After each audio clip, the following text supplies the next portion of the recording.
भारत पाकिस्तान को तगड़ा झटका देने की तैयारी में है। सूत्रों के मुताबिक पाकिस्तान ने उरी में जो कायराना हमला किया, उससे नाराज होकर भारत पाकिस्तान के साथ सिंधु नदी जल समझौते को रद्द करने पर विचार कर रहा है।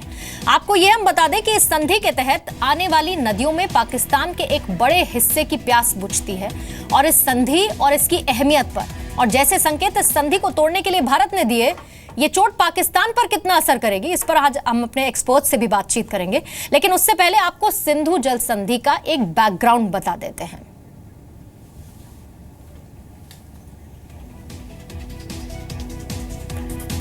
तो देखिए, जिस तरह की डिटेल्स इसे लेकर मिल रही हैं, 19 सितंबर 1960 का सबसे पहले जिक्र हो रहा है, जिसमें सिंधु जल संधि हुई थी भारत और पाकिस्तान के बीच में। और इस संधि पर भारत के तत्कालीन प्रधानमंत्री जवाहरलाल नेहरू और साथ ही पाकिस्तान के जो तत्कालीन राष्ट्रपति थे अयूब खान, उन्होंने इस पर सिग्नेचर किए थे। दोनों ही देशों के बीच समझौता, भले ही जो तारीख थी वो 19 सितंबर की थी, 19 सितंबर 1960, लेकिन 1 अप्रैल 1960 में ये संधि लागू हुई। भारत पाकिस्तान के बीच ये संधि वर्ल्ड बैंक ने कराई थी और इस संधि के तहत भारत 6 नदियों का पानी पाकिस्तान को देता है। यानी कि ये जो संधि है उसमें जम्मू कश्मीर की 3 नदियां हैं, सिंधु, झेलम और चिनाब, और साथ ही पंजाब की 3 नदियां रावी, ब्यास और सतलुज, इसे इन संधि में शामिल किया गया। इन 6 नदियों का 80.5%, जी हां 80.5% पानी पाकिस्तान इस्तेमाल करता है, जबकि भारत अपनी ही नदियों का महज 19.5% पानी इस्तेमाल करता है। और इस संधि के पानी से पाकिस्तान में बड़े ऐसे हाइड्रो पावर प्रोजेक्ट्स हैं जो इस संधि की वजह से चल पाते हैं। इसके साथ ही पाकिस्तान की कृषि में इन 6 नदियों के पानी की अहम भूमिका है।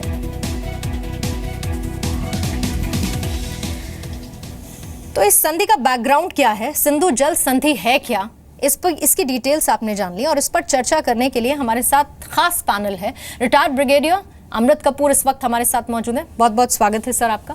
साथ ही हमारे साथ डिफेंस एक्सपर्ट अशोक सज्जनहार हैं, आपका बहुत बहुत स्वागत है सर।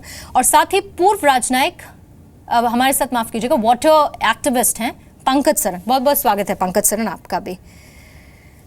आप लोगों से हम चर्चा की शुरुआत करें। एक रिपोर्ट भी इस वक्त आपके लिए देखनी काफी ज्यादा महत्वपूर्ण है। उरी में जो आतंकी हमला हुआ, उसके बाद मोदी सरकार पर पाकिस्तान को करारा जवाब देने का दबाव काफी ज्यादा बढ़ गया। लेकिन ये सब जानते हैं कि जंग आखिरी विकल्प होती है और ऐसे में भारत पाकिस्तान को सबक सिखाने के लिए पानी को हथियार बनाकर इस्तेमाल करने पर विचार कर रहा है, जिसमें ना बंदूक चलेगी ना खून बहेगा और पाकिस्तान भारत के सामने घुटने टेकने के लिए मजबूर हो जाएगा।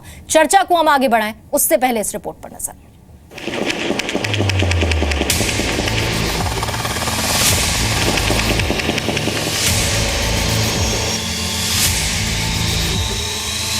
अब प्यासा मरेगा पाकिस्तान।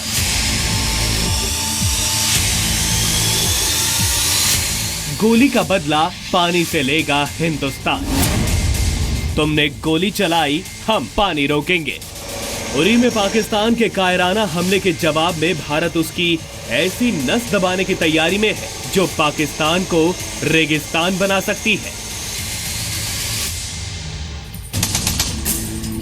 उरी में पाकिस्तान प्रायोजित आतंकी हमले से नाराज भारत ने संकेत दिए हैं कि पाकिस्तान की पानी की सप्लाई जल्द काटी जा सकती है।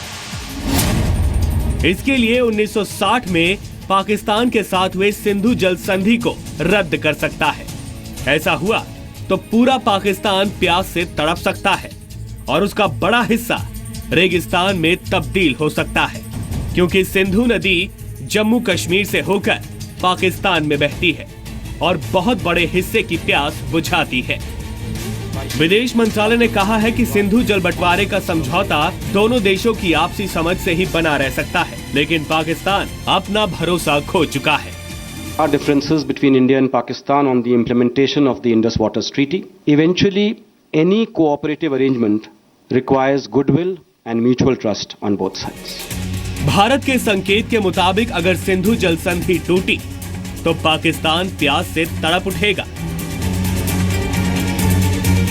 सिंधु नदी को पाकिस्तान का लाइफलाइन कहा जाता है और इस समझौते के तहत भारत से बहने वाली 6 नदियों का पानी पाकिस्तान को मिलता है। इस समझौते को हमेशा से पाकिस्तान पर नकेल कसने के लिए बड़ा कूटनीतिक कदम माना जाता है, लेकिन पाकिस्तान के तमाम धोखों के बावजूद भारत अब तक ये कदम उठाने से बचता रहा।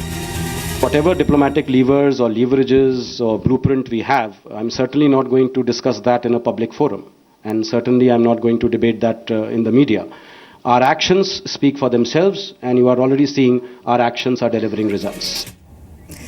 तो तीनों ही पैनलिस्ट इस वक्त हमारे साथ मौजूद हैं और चर्चा की शुरुआत में सबसे पहले आपसे करना चाहूंगी पंकज सरन, चूंकि आप एक वाटर एक्टिविस्ट हैं और बात हो रही है सिंधु जल संधि की।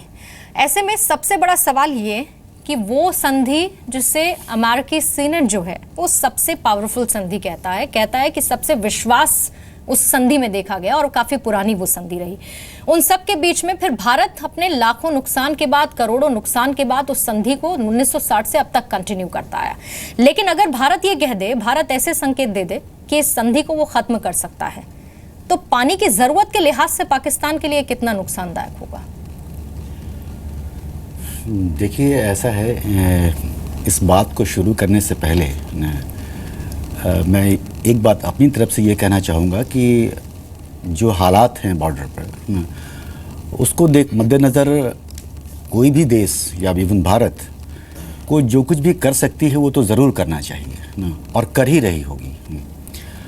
मगर सवाल अगर वाटर ट्रीटी को रोकने का या उसको ख़त्म करने का है, तो जैसे बाकी सब चीज़ों में कोई अगर आप एक्शन लेते हैं तो उसके इम्पैक्ट को भी एसेस करते हैं, तो वैसे ही इसके भी इम्पैक्ट को एसेस करने की ज़रूरत होगी। इसके लिए थोड़ा सा बैकग्राउंड में जाना होगा।